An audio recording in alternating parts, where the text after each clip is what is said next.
controla 15 trilhões, 10 trilhões, sei lá quantos trilhões de dólares, né? Sua empresa desaparece. Pior que isso, tem um projeto que está sendo avaliado pela SEC que exige para você ser listado.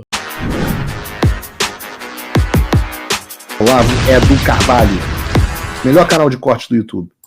Opa, eu sei que você não aguenta mais ouvir, eu pedi para você fazer o triplo C, curtir, comentar e compartilhar, mas eu peço porque 4 entre cada 10 pessoas sequer estão inscritas no canal e a maioria não ativa as notificações e nem curte o vídeo e isso prejudica o nosso algoritmo. Então ajuda a gente aí, brigadão. É isso que gira hoje, faz girar a esquerda, é esse comportamento. Então o que a gente estava voltando lá na pergunta é o que representaria a eleição do Trump. Talvez a eleição do Trump represente a virada nessa chave. Porque a gente já está vendo a virada da chave desse mundo woke em outras searas. No mundo corporativo, por exemplo, já está em franca descendência. Tipo, a BlackRock nem usa mais esse termo. Nem o DEI, nem o outro, meu Deus. Qual? O outro também, que a BlackRock eu adorava usar. Hoje eu tô com amnésia, tô igual o Joe Biden. É o DEI e o ESG. Ah, o ESG. O ESG inclusive usava mais que o DEI. Eles usavam, era classificação obrigatória para investimento da BlackRock. Exatamente. Então a gente já tá vendo um refluxo, porque eles foram longe demais. Eu via em alguma... Você é um cara do mercado financeiro, você pode dizer isso pra gente. Claro. Por quê? Porque isso não é compatível com o mercado. É totalmente incompatível, né? Os fundos ESG e DEI performavam pior. E digamos assim que é autodestrutivo justamente por isso. Qual é que é a lógica básica do livre mercado? A lógica básica é muito simples. Você tem empresas concorrendo entre si para oferecer o melhor produto ou serviço pelo menor preço possível para gerar o maior resultado possível para o acionista. Então, é aquela história da mão invisível do Adam Smith. Pessoas ou empresas buscando seus interesses próprios vão produzir um resultado melhor para toda a sociedade. No caso, a competição entre empresas vai produzir melhores serviços pelo menor preço possível. Vou dar um exemplo recente.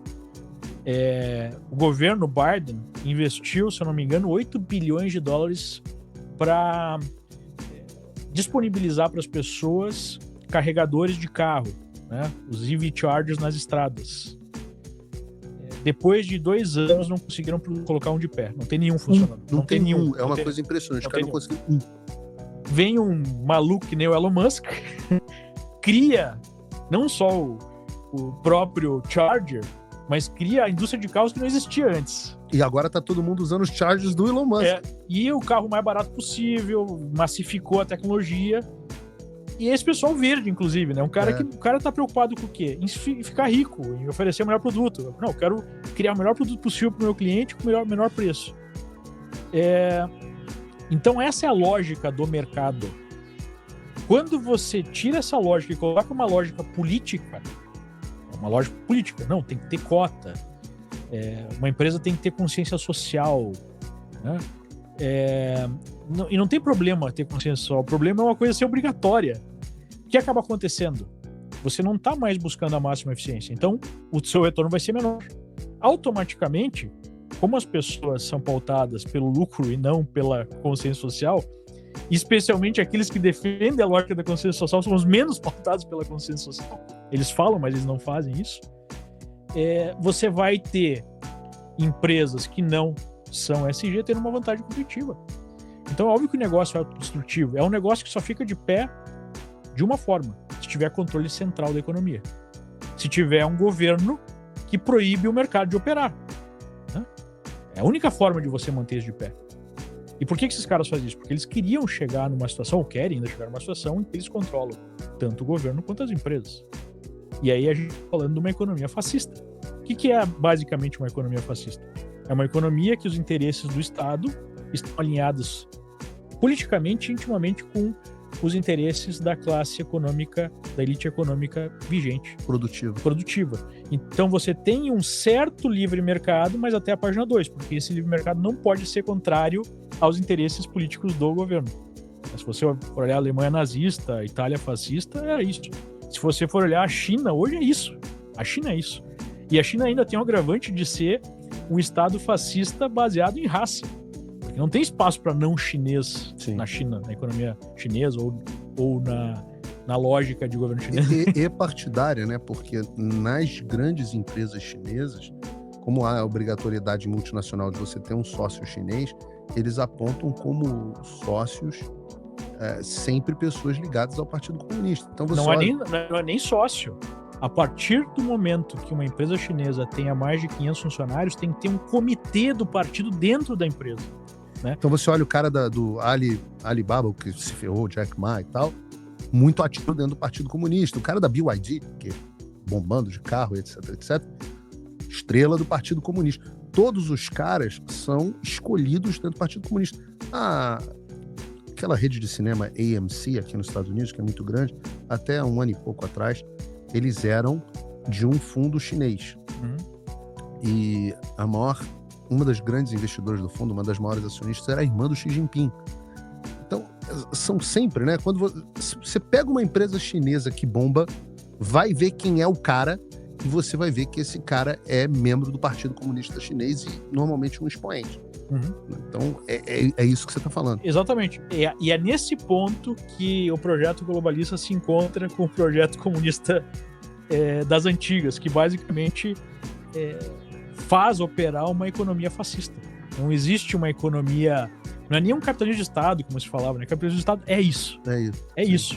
É você ter ungidos que vão poder tocar os negócios com um mínimo livre mercado. Dentro desse arranjo tem uma certa concorrência. Né? E como é que a China faz isso? A China tem uma forma interessante. É mais fácil você abrir uma empresa e operar, tem menos regulação, é mais barato na China do que nos Estados Unidos. Então, na base, onde surgem as empresas, as startups, elas surgem num ambiente extremamente livre de mercado. Né? Você tem liberdade, você tem pouco imposto, você consegue fazer muita coisa. Quando o negócio começa a dar certo, aí vem o comissário lá do partido e fala, pois não, eu sou o cara tal, para você operar, eu sou o cara que você vai ter que conversar. E aí você pode operar. É a mesma coisa, né? O que a BlackRock, Vanguard e outras querem criar? A mesma situação. Você quer entrar aqui e fazer parte do mercado, depois que você tem um determinado nível, mas aqui no nosso Ocidente já começa um monte de regulação antes. Ok, então você tem que ter essas regras aqui, você tem que seguir essas regras. Então é uma forma de você limitar o mercado e você controlar o mercado. Você une o poder político e o poder econômico. Isso que eu acho uma das coisas mais impressionantes, que o público geral não saiba, que praticamente ninguém na imprensa fala sobre a BlackRock, a State Street, a Vanguard. As pessoas não têm ideia que 90% das empresas do S&P 500 são controladas por 3 grupos. Não sabe. As pessoas não têm ideia disso. Eu tenho um capítulo do meu curso Fim da América que é muito dedicado a isso, para explicar para as pessoas quem são os verdadeiros donos do mundo. Que isso é uma coisa absolutamente impensável. E essa história do DEI, do ESG, uma coisa que me chocou muito, que em 2022, em maio de 2022, eu fui num encontro que Harvard Business School faz dos alunos. Lá em Boston, muito bacana. O campus lá é muito legal. Eles chamam todos os alunos do mundo inteiro, de todos os anos, e fazem um final de semana que Harvard Business School, eles vão dar... A gente tem como se fossem aulas com os melhores professores, painéis e tudo mais. E eu fui. Eu já tinha ido outras vezes. Não teve no ano da pandemia, no ano seguinte foi virtual, em 2022 foi presencial de novo. E eu fui. E cheguei lá e tal, e aquele campus bonito, o auditório principal da Harvard Business é um negócio impressionante, parece que você tá num anfiteatro, devem caber 2.000 pessoas. Aí você senta lá e tal, aí começou a primeira palestra. Como que as empresas podem influenciar no meio ambiente? Falei, achei que eu ia aprender uma técnica de gestão nova, o que estão usando as ideias de marketing mais modernas, aprender um pouco de como vai usar as redes sociais, a nova revolução dos consumidores. Não. Palestra número 2. A palestra número 2 era sobre como que a sua empresa pode ser utilizada para fazer mudanças na sociedade. E era uma coisa assim, praticamente o Rules for Radicals do Saul Alinsky dentro do mercado corporativo. A terceira palestra, que foi quando eu não aguentei mais, era uma palestra onde sentou um painel, onde sentou uma pessoa trans, um gay, um negro, aqui a gente chama de preto, né? Não sei no Brasil qual é o termo que pode usar agora. Um preto e, sei lá, um furry, sei lá, um bichinho. Não, tu não pode usar termo nenhum porque é branco. É verdade. Uma pessoa com alto grau de melanina sentou. E aí a discussão era como o board das empresas tem que ser inclusivo e como a sua empresa tem que ter políticas de inclusão. Aí eu não aguentei quando, num dado momento, uma pessoa da plateia pergunta, mas quantas regras na empresa eu preciso ter? Porque como existem inúmeros gêneros, para quantos gêneros eu preciso ter adaptações dentro da empresa? A mulher, para quantos gêneros existirem? Eu falei, infinitos. A resposta é infinita. A resposta é essa. Eu olhei e falei assim, isso é Harvard Business School, acabou. Os executivos do mundo inteiro estão aqui dentro aprendendo esse negócio. E virou uma febre nisso, nesse ponto. E quando a gente fala de BlackRock, State Street, Tower Vanguard, é importante que as pessoas entendam que todos os bônus de todos os executivos são baseados no valor das ações das empresas. Você ganha dinheiro com stock options, os vestes todos, etc, etc. Se a sua empresa, as ações sobem, você se dá bem, se as ações descem, você se dá mal. E se a BlackRock decidir que ela não quer investir na sua empresa, o que vai acontecer com as suas ações? Ela controla 15 trilhões, 10 trilhões, será quantos trilhões de dólares, né? Sua empresa desaparece. Pior que isso, tem um projeto que está sendo avaliado pela SEC que exige para você ser listado. Acho que a CVM está com um negócio parecido. Na Nasdaq ou na NYSE, você tem que ter no board pelo menos 2 minorias. Pelo menos 2. Né? Ou seja, você destrói a lógica de mercado, porque a lógica de mercado é a seguinte: não importa se você é branco, azul, amarelo, preto, né, verde, não importa a sua inclinação sexual, isso não importa. O que importa é, você é bom naquilo que você faz? Sim ou não? Você é eficiente? Você vai ter resultado? Sim ou não? Né? Então o mercado, no final das contas, é o ambiente mais inclusivo do mundo. Porque, cara, se tu chegar e for bom no que tu faz, whatever, ninguém tá aí pro que você quer fazer ou deixa de fazer na sua vida privada, né, da cor da sua pele. Ninguém tá nem aí pra isso. Aí pegaram o mercado, que é um ambiente extremamente inclusivo, e transformam num negócio que parece aí um centro acadêmico do PSOL. É óbvio que não vai dar certo. O que está acontecendo hoje, voltando lá para aquela questão do Trump? Eu acho que uma parte da elite econômica americana percebeu o tamanho do buraco que a esquerda enfiou o país nessa direção. Porque isso não gera só um problema econômico de cada vez menor eficiência. Isso gera um problema social, que as pessoas começam a se odiar. E esse é o objetivo, por isso que o Samuelski criou essas ideias. O objetivo é a implosão da sociedade, né? E o controle de uma pós-sociedade que é pensada, implementada por esses caras. Então isso gera uma falta de coesão social absurda. Isso destrói os Estados Unidos por dentro. Olá, e eu espero que você esteja aproveitando esse vídeo. O canal Olavo do Carvalho foi criado por apoiadores do jornalismo independente, dedicados a garantir que a minha voz e a de outros não sejam silenciadas. E eles fazem um ótimo trabalho. Por isso, se inscreva no canal e curta o vídeo.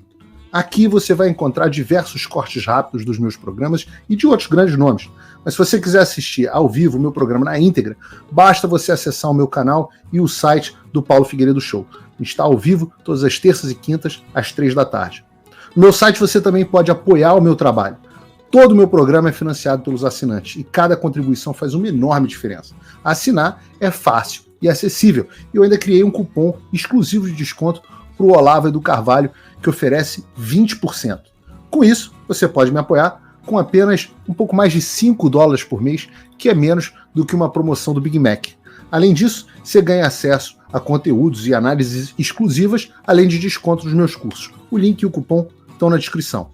Agora, se você está numa condição de vida abençoada, talvez você possa dar uma contribuição mais significativa, tanto financeira quanto intelectual, se tornando meu patrono Gold. Com um compromisso de $50 por mês, você faz parte do nosso grupo de WhatsApp, participa das nossas reuniões mensais de Zoom, dos encontros presenciais e também tem acesso a mim direto por e-mail, que você pode utilizar para contribuir com as suas ideias.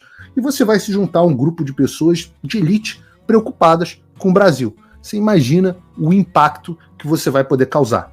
Desde dezembro de 2022, eu continuo com todas as minhas redes sociais bloqueadas no Brasil, as minhas contas e meus ativos congelados, meu passaporte cancelado, tudo a mando do Alexandre sem justificativa. Então, se você tem condições e quer ajudar mais o seu país, mas não sabia como, essa é a oportunidade que você estava esperando. Junte-se a nós, faça a diferença e não me deixe sozinho. Opa, eu sei que você não aguenta mais ouvir, eu pedi para você fazer o triplo C, curtir, comentar e compartilhar, mas eu peço porque 4 entre cada 10 pessoas sequer estão inscritas no canal e a maioria não ativa as notificações e nem curte o vídeo e isso prejudica o nosso algoritmo. Então ajuda a gente aí. Obrigadão.